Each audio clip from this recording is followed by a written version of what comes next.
Então nós voltamos para mais um bloco com a nossa entrevistada dessa noite, a Brenda Chaves, ela que é farmacêutica. Agora nós vamos falar um pouquinho, Brenda, sobre a legislação, certo? Em qual sentido, assim? Para um farmacêutico hoje trabalhar, atuar na farmácia. Bom, eu sou de um tempo, Brenda, que um farmacêutico ele trabalhava em mais de uma farmácia, né? Sim. Ele era responsável técnico por mais de um estabelecimento. E eu percebo que de um tempo para cá, eu acho que isso mudou, né? Atualiza para nós como é que tá esse fazer profissional dentro da legislação, né? Para ele atuar em uma farmácia. Ele pode assinar em mais de um espaço? Não pode? Como é que se faz isso hoje? As duas funções competem muito com o Ministério do Trabalho também, né? O que acontece? Por exemplo, né? A farmácia que eu trabalho, ela tem uma carga horária de 12 horas por dia. Porém, eu não posso assinar essas 12 horas por dia. Nesta farmácia, eu posso assinar somente 10 horas. Mas, se eu quiser trabalhar mais 2 horas em outro lugar, eu posso. Porém, na farmácia que eu trabalho, não. Então, as duas coisas influenciam muito ali com a questão Existe um limite de carga horária por profissional. Pelo sindicato dos farmacêuticos, mas que é diferente da lei do Ministério do Trabalho. Então, aí compete a questão dos horários, né? Seria hoje, então, 10 horas diárias. Isso aí. Perfeito. Mas se eu quiser trabalhar em outro lugar mais de 10 horas, eu posso. Mas não na mesma farmácia. Entendi. Essa é a parte do Ministério do Trabalho. Em relação à responsabilidade técnica do farmacêutico na farmácia, o horário integral que a farmácia está aberta, nós precisamos da responsabilidade do farmacêutico, né? A gente tem o responsável técnico, que é o responsável por tudo da farmácia, que faz a maior parte do horário, e nós temos os assistentes farmacêuticos, que são os que completam o restante da carga horária. Mas todos farmacêuticos? Todos farmacêuticos. Todos graduados? Perfeito. Por exemplo, lá na farmácia, durante o horário do meio-dia, porque eu, responsável técnica, preciso ter um intervalo, nós temos outro farmacêutico para cobrir esse horário, né, do intervalo. Então, o momento todo que a farmácia está aberta, ela precisa de um responsável técnico. Justamente pela questão, né, do acompanhamento e da farmácia estar estruturada com um farmacêutico, né, para poder ajudar, então, as pessoas. Perfeito. Eu acredito que quando isso foi regularizado, como eu te falei, no meu tempo, né, alguns anos atrás era um pouquinho diferente. Isso aí. Eu acredito que quando isso foi regularizado dessa maneira, eu acredito que o sindicato ali dos proprietários de farmácia devem ter enlouquecido, né? Porque o custo que aumentou isso gera muito para o proprietário das farmácias, né? Claro que a gente entende a importância do farmacêutico estar presente, Perfeito. né? É muito importante. Mas também, assim, né? Ia ficar o quê ali? De meio-dia, um horário um pouquinho aberto, talvez para uma pessoa que precisa passar a comprar algo correndo, né? Não ia ser tanta diferença, né? Mas talvez daria para flexibilizar. Flexibilizar um pouquinho, coisa, né? Mas não, o horário integral que a farmácia tá aberta tem que ter a responsabilidade de um farmacêutico. E antigamente não precisava, né? Tinha um responsável técnico e era isso, né? E hoje não, a gente precisa ter mais de um. Aí nós não podemos trabalhar todos os dias da semana também, tem que ter um dia ali, por exemplo, o meu é o domingo, né? Domingo eu não assino como farmacêutica. Nós temos outro farmacêutico pro domingo para fazer o horário do domingo, né? Então, perfeito. E antigamente não, tu podia assinar integral, né? Então, quando eu comecei a atuar, já estava nessa legislação. Tá. Perfeito. Falando em proprietários, vamos deixar um abraço para Jana, né? Proprietária da Nova Farma. As tuas colegas também, farmacêuticas ali, né? Quero agradecer a todo mundo. Em especial mesmo a Jana, né? Que é a que me acompanha nesse percurso todo. Para quem me conhece mais aqui de perto, eu já estou há quase 15 anos na Nova Farma, né? Então, assim, porque eu estudei, me formei e retornei para Nova Farma, né? Porque eu sei que ali tem algo muito especial. E é ali que eu consigo realizar o meu trabalho com todo o amor que eu consigo. E é a partir daí que a gente criou o consultório farmacêutico, o espaço clínico, e ela me apoiou em todos esses aspectos, né? E a gente conseguiu, então, entregar mais para as pessoas, né? Que logo depois a gente vai falar sobre o protocolo de emagrecimento. mas a gente consegue entregar algo a mais para as pessoas. E é isso que me faz gostar tanto de trabalhar na Nova Farma. Que legal, legal. Muito bom escutar isso de você, Brenda. Né, essa tua dedicação. E você é conhecida aqui na comunidade, no bairro, né? E a proposta do nosso podcast é justamente essa, tá? É trazer profissionais. A gente sabe que na nossa cidade, no nosso município de Parobé, nós temos profissionais excelentes nos mais diversos segmentos, mas que muitas vezes esses profissionais eles não têm uma visibilidade. Então a proposta do podcast é esse, é estar trazendo esses profissionais, dar essa visibilidade para eles, Coisa né? boa. E é uma via de mão dupla, né? Exatamente. Ajuda o programa, nós ajudamos o profissional, fizemos o marketing pessoal aí dos dois lados. Mas falando em marketing pessoal, falando em mídia, quem te acompanha também percebe, né? Vê que você está sempre nas mídias também, né? Fazendo propagandas ali das mais diversas, né? Exato. Assim, Brenda, quando que você sentiu que isso era necessário, né? Se voltar um pouquinho para a questão digital, né? Digital, né? Eu acredito que dificuldades você não sentiu, né? Você já é de uma geração um pouquinho mais... com certeza, Foi né? tudo mais fácil, né? Mas quando que você sentiu essa necessidade e você percebe que isso dá algum retorno, né? Essa parte midiática que você faz. Eu percebo que você faz, acho que quase todos os dias, né? Todo dia. Quase que quase que diariamente, né?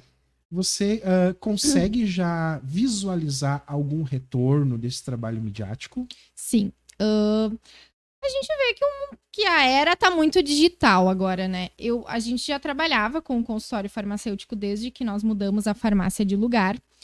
Porém, às vezes a gente acaba se limitando muito, né? Querendo talvez atingir só o pessoal do bairro e tudo mais. E aí a gente resolveu expandir os nossos horizontes. Há um tempo atrás, eu já tinha criado um Instagram separado do meu, como farmacêutica, né? Porque antes se fazia muito isso de separar o profissional do pessoal. Porém, se fosse hoje, eu deixaria tudo junto, porque o pessoal gosta de ver um pouco da nossa vida pessoal, né? Verdade. Não adianta tu querer botar só o separado, isso eu venho notado. Porém, parece que fica chato.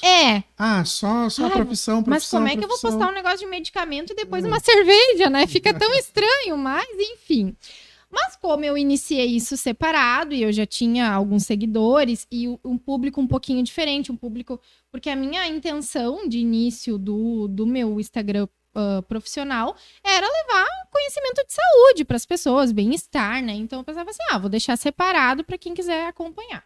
Então, como eu criei aquilo separado e foi tomando uma proporção maior, hoje eu não tô conseguindo unir os dois, eu tô focando só no de farmacêutica mesmo, né?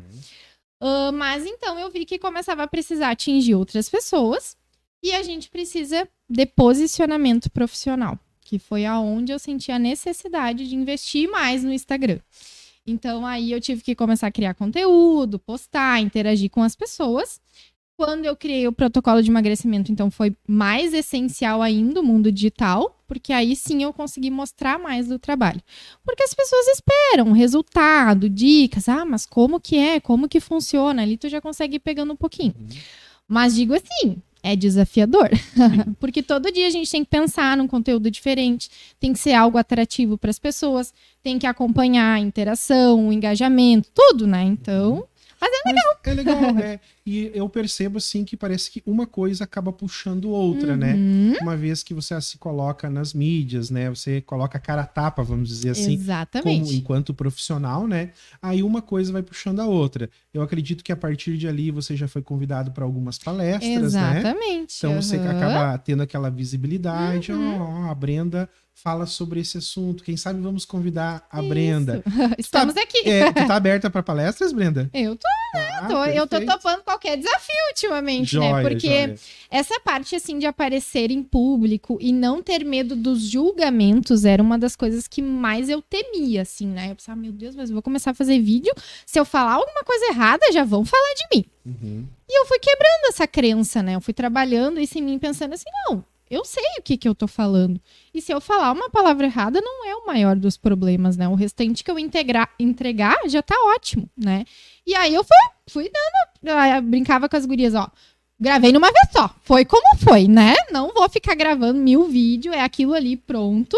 E aí foi tomando essa proporção. Então hoje eu já chego, se eu tô escabelada, não tô nem aí, faço o vídeo igual. Mas antes eu cuidava tudo, né? Agora vai de qualquer jeito. Legal.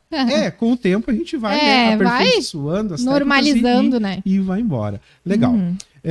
Brenda, sobre o atendimento esse que você fala, é ambulatorial que se diz? Ou... É o consultório farmacêutico mesmo que a gente chama. Tá. Ele é dentro do espaço clínico. Dentro do espaço, né? A gente sabe que existe já, até no nosso município, né? Existem vários nomes aí de farmacêuticos. Só não vou citar aqui por questão ética, né? Tem nomes de farmacêuticos que atuam bastante nessa área de fazer esse atendimento, né? Até onde a atuação do farmacêutico pode ir, né? Que tipo de medicação, assim, que o farmacêutico pode indicar?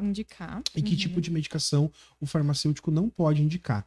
Eu vi que eu vejo que um videozinho teu, não sei se foi essa semana, que tu indica alguns suplementos ali para questões de ansiedade, né? Acho que foi essa semana que tu postou foi. alguma coisa. Nesse sentido, até que ponto você consegue indicar isso para o paciente? Claro, tudo dentro das questões legais, né? Sim, na verdade, essa parte de suplementação alimentar, ela cresceu muito na pandemia, onde a gente viu que dava para tratar muitas doenças com suplementos alimentares naturais, né? Foram utilizados aí vitamina D, vitamina C, zinco, tudo para fortalecer a imunidade. Depois se descobriu a relação da vitamina D com o Covid. Quem tinha, né, não tinha deficiência, teve menos risco de adquirir o Covid, enfim. Mas assim, na questão de legislação, o farmacêutico ele pode prescrever receituário, né, carimbo, tudo mais, dentro das regras do farmacêutico, né? O que o farmacêutico pode prescrever? Medicamentos isentos de prescrição médica, que são aqueles que não têm a tarja vermelha, né? Ele não tem tarja nenhuma. Perfeito. É esses que ele pode prescrever no papel, carimbado, posologia, tudo normal. E os suplementos alimentares, que esses são naturais. Qualquer um deles a gente pode indicar sem problema nenhum, né? Florais, enfim. Tudo que for sem tarja, que cabe ao médico, né? A gente pode prescrever. Ali no balcão a gente indica medicamentos com tarja que não precisam da retenção de receita, mas que pode prescrever mesmo, é só sem a tarja vermelha, né? Parte de controlados, antibióticos, é tudo com o médico. O farmacêutico não pode. E aí cabe a nós encaminhar o paciente, quando precisa, pro médico responsável, né? Especialista. Perfeito. Legal saber disso. E o que eu ia te perguntar agora, mais uma questão de curiosidade mesmo, tá? Pra gente encerrar esse bloco, antigamente, os médicos faziam aquela receita com aquela letra... Antigamente não, né? Com aquele rabiscão. Por que eu digo antigamente? Hoje, na maioria, pelo menos nas UBSs, nos postos, os médicos já têm por hábito aquela receita digitalizada. Então, vem com o nome digitalizado ali, então não tem erro, né? É o nome da medicação. Mas o médico que receitava a punho, o fato dele escrever daquele jeito... É curiosidade minha, tá? Tá. O fato dele escrever daquele jeito era para, de alguma forma, deixar velado para o usuário o tipo de medicação que ele ia tomar? Ou é uma questão de caligrafia mesmo? Qual é que é a pegada nisso aí? Caligrafia mesmo. Caligrafia mesmo. Eu não posso falar muito, né? Porque eu sou quase uma médica escrevendo. Mas, na verdade, o que acontece, né? A gente já leu muito sobre isso para tentar entender também. Porque fica muito difícil para nós entendermos, às vezes.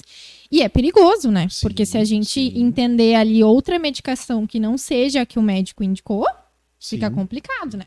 Já teve alguma situação que você teve que entrar em contato com o médico para entender? Várias. E é fácil de conseguir esse contato com o médico? Nem sempre. Principalmente assim, por exemplo, quando é médico do hospital, né? Se às vezes a pessoa constou de noite, foi na farmácia no outro dia de manhã, o médico já não tá mais de plantão. Perfeito. Quando eu sempre oriento as gurias lá na farmácia que quando a gente não compreender, né, que ficar na dúvida, não dispensa. Não dispensa, porque a gente pode ter um problema muito maior depois, né? Mas claro que como a gente já tem um costume maior, a gente consegue ali, às vezes, tu lendo 3, 4 letras ali do começo, tu já sabe o que que é o final, né? Então, a gente já tá mais acostumado. Mas quando a gente não entende, eu sempre oriento as meninas a não dispensarem, né? Porque a gente não quer. Mas o que que acontece? Pelo que a gente já leu sobre isso, como os médicos, eles têm muitas informações na faculdade, eles acostumam a escrever muito rápido, corrido. Sim. E da mesma forma é os atendimentos, né? Por exemplo, no hospital tem que ser muito corrido o atendimento. E aí é tudo rapidinho, vai do jeito que vai embora. Só que depois pode dar problema, né? Sim. O correto, agora, existe uma legislação para isso, que é a gente não aceitar, enviar uma denúncia, né? Uma foto da receita e enviar para o nosso conselho. Porém, tu não vai fazer isso para todas as receitas que vem, né? Sim. Né? Então, por isso que agora umas já estão vindo digitais para não ter esse problema. Né? Já termina com esse Exatamente, já tá problema. melhorando.